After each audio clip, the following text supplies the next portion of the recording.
Salve a tutti ragazzi, come va? Tutto bene?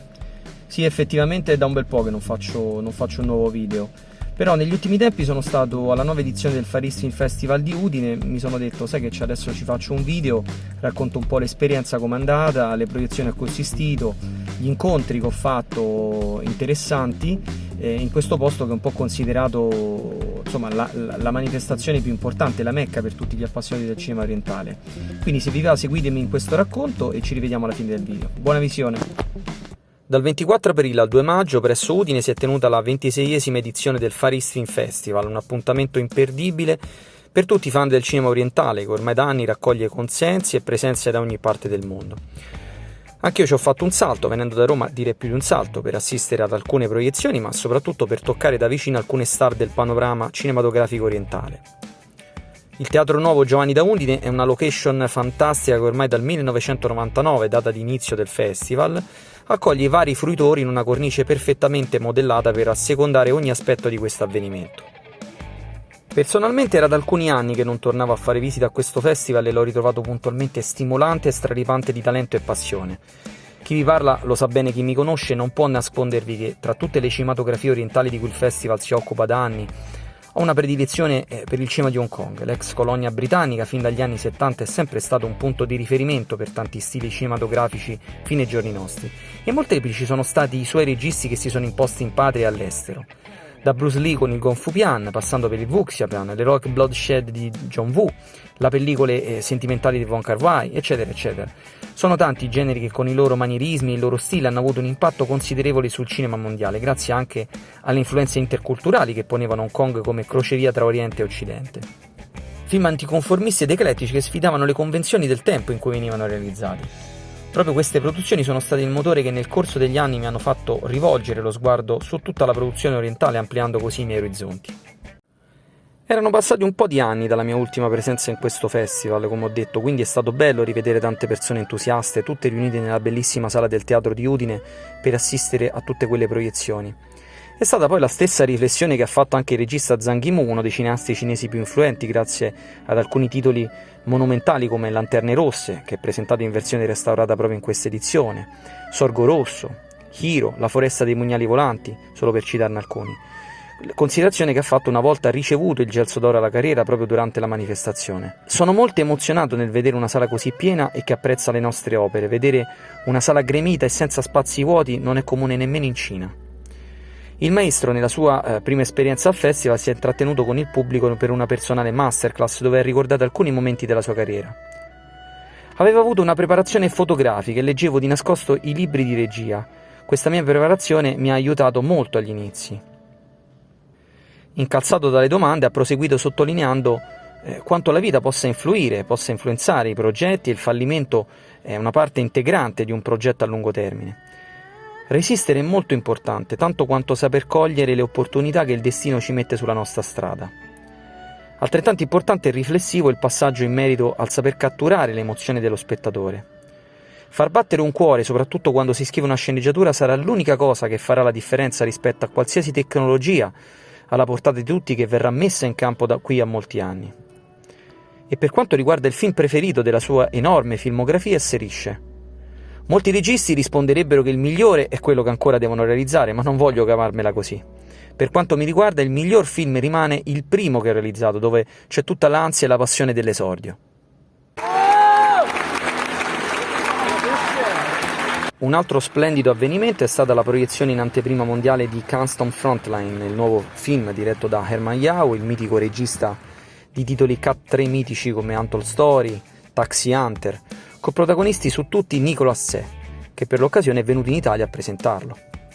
Mi sembra superficiale dirvi quanto fossi lievemente eccitato nel vedere dal vivo l'attore di Time and Tide, New Police Story, Bodyguard and Assassin, The Stolpigeon e il più recente Raging Fire con Donnie Yen. Nicolas è veramente una persona tranquilla e disponibile, e vedere un volto così iconico del cinema di Hong Kong dal vivo, che ha collaborato e che collabora ancora con le personalità più importanti di questo panorama, mi ha fatto un certo effetto, non posso nascondervelo. Altra grande presenza per noi appassionati del cinema di Hong Kong è stato Nick Cheung, volto sempre presente nelle grandi produzioni sin dagli anni '80. Attore occasionalmente regista, è intervenuto in questa edizione proprio nella sua seconda veste, presentando Peg on My Heart, che, seguendo la scia delle sue precedenti opere da regista, è anch'esso un thriller horror alquanto bizzarro, che lo vede come in passato anche attore principale. Nick è un tipo alla mano, me lo ricordavo così anche quando anni fa lo incontrai prima a Venezia e poi a Roma. Fa foto con tutti e distribuisce sorrisi e autografi contemporaneamente. Molte star di questo panorama dovrebbero imparare da lui. In conclusione di queste splendide giornate costellate di titoli selezionati con grande qualità anche quest'anno, il Giappone è stato trionfante andando ad occupare le prime posizioni del palmarès. Una delle tradizioni di questo festival è proprio la premiazione democratica. Consegnando una piccola scheda all'inizio di ogni proiezione, il pubblico può tranquillamente giudicare e votare imbucando la piccola schedina negli appositi box al momento dell'uscita dalla sala. Takano Tofo di Miyahara Mitsuhiro vince il premio più prestigioso, Gelso d'Oro al miglior film. Una splendida e toccante riflessione sulla capacità di saper lasciare andare i figli per la propria strada come ultimo gesto d'amore che rivolge un tenue sguardo di riflesso anche al cinema di Yasuhiro Ozu. L'ossessiva meticolosità di Tatsuo nella preparazione del tofu immerso nelle atmosfere impenetrabili della sua bottega, che è tutto il suo mondo, che il regista immortala con splendide e lunghe inquadrature fisse per accentuarne la ritualità, si andranno a sovrapporre alla necessità di vita della figlia, ormai abituata ai rituali e alle abitudini del patrigno.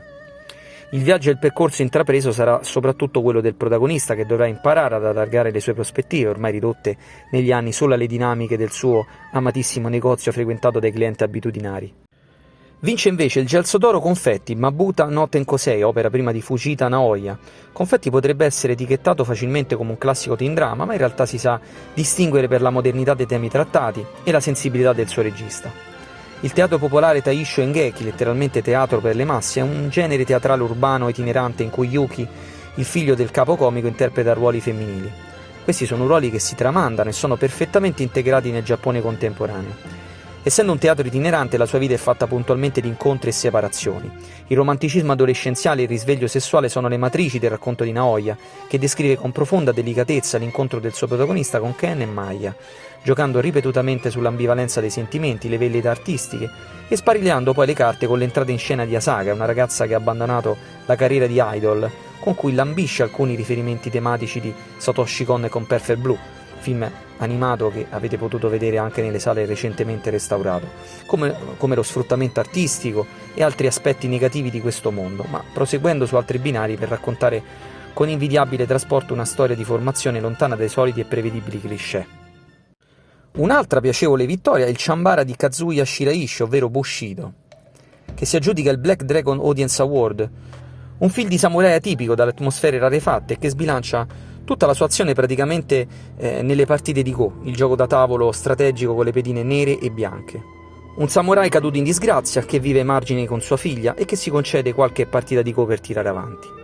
La sua relazione con un ricco mercante durante una delle sue sfide al tavolo di gioco innescheranno una serie di dinamiche che lo costringeranno a mettere in gioco tutto quello che ha. L'attenzione per la quotidianità e il realismo dell'epoca è abbastanza preponderante in questo Jidaigeki atipico e infatti, come dicevamo, lo spettacolo è tutto sui tavoli da gioco e la spada viene sguainata solo come ultima ratio. Ma perché ho avuto questo slancio di esuberanza nel veder premiato proprio questo film? Molto semplice. Kazuya Shiraishi è il regista della serie Kamen Rider Black Sun, declinazione oscura, brutale e politica dell'iconico personaggio che potete gustare e vedere su Amazon Prime Video e di cui, se non ricordo male, vi ho già parlato in un precedente video incentrato sul personaggio più classico.